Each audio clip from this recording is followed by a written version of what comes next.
how the hell does the Enneagram work? Well, let's get into it. The Enneagram at its core is a system of 9 interconnected personality types that describe the different ways people behave based on their deepest fears and their deepest desires.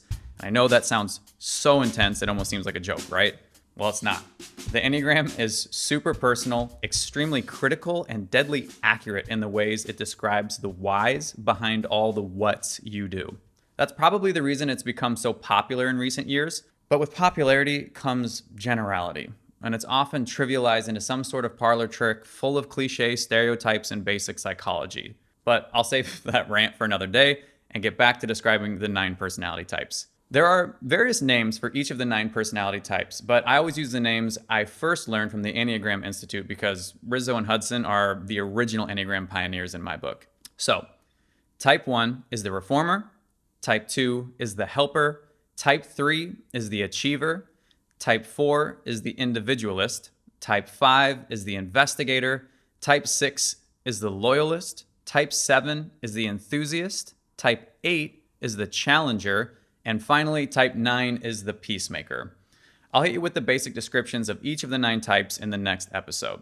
So, the first step to using the Enneagram is actually the hardest step, and that's finding out which of the 9 Enneagram types is your type. Some people say you have to take a personality test, either online or in a book, and other people say you can tell which is your type by simply reading the descriptions and seeing which one makes you feel the most called out. Sort of like someone read all your journals and knows your life story. And honestly, a good place to focus is probably on the one that you really don't want to be. At the end of the day, there's no right or wrong way to find your Enneagram personality type, but I think you should definitely listen to the people closest to you. And I think a good clue is also whether or not someone laughs when you read them your personality description. There's something that our loved ones can't help but enjoy it when we endure a surprisingly accurate and self-critical burn. Once you've found your primary type, the next thing you do is find your wing. And your wing is either directly to the left or to the right of your primary type. It's not the second highest score you got on your Enneagram test if you took one, although sometimes it does test high if you're a pretty self-aware person. So, for example, I'm a type 1. That means I can either have a 2 wing or a 9 wing. And these wings have a great deal of influence over the way your personality type plays out. It's kind of like being more right or left brain dominant. And some people, like Richard Rohr, even teach that you shift from one wing to the other as you get older. But again, I'll cover the wings in a future episode. So once you know your wing, it's time to find your primary instinct, which some people call your variant or instinctual variant. Some Enneagram professionals call the instincts a subtype, but that's not an accurate description since your instinct is actually the topmost layer of your personality. And the 3 instinctual variants are the social instinct, the self-preservation instinct, and the sexual instinct. And the sexual instinct is not about wanting to have lots of sex, although definitely could be. It's more about a desire for intensity and excitement. So while we have all 3 instincts operating within us, we each lean on one instinct more than the others, and that also influences the way our primary personality type gets expressed. And guess what? I'll go more in depth on the instincts in another episode. All right, last but not least, each type has a particular movement of integration and disintegration. The theory behind these terms is that you reflect the characteristics of a different Enneagram type depending on how healthy you are. So if you're super stressed out and not coping well, you disintegrate into the characteristics of a different type than your primary type.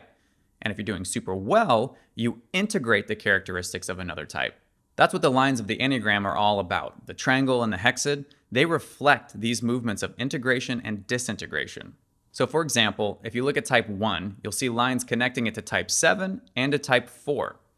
That means in health, one's movement of integration is to go to type 7. So ones will take on the best characteristics of type 7 and become less rigid and far more spontaneous, fun-loving, and adventurous. However, in stress, one's movement of disintegration is to go to type 4, which means they take on the most unhealthy characteristics of type 4, and ones ditch their moral, self-controlled demeanor and become moody, irrational, and self-absorbed. Okay, so those are the most basic aspects of the Enneagram system.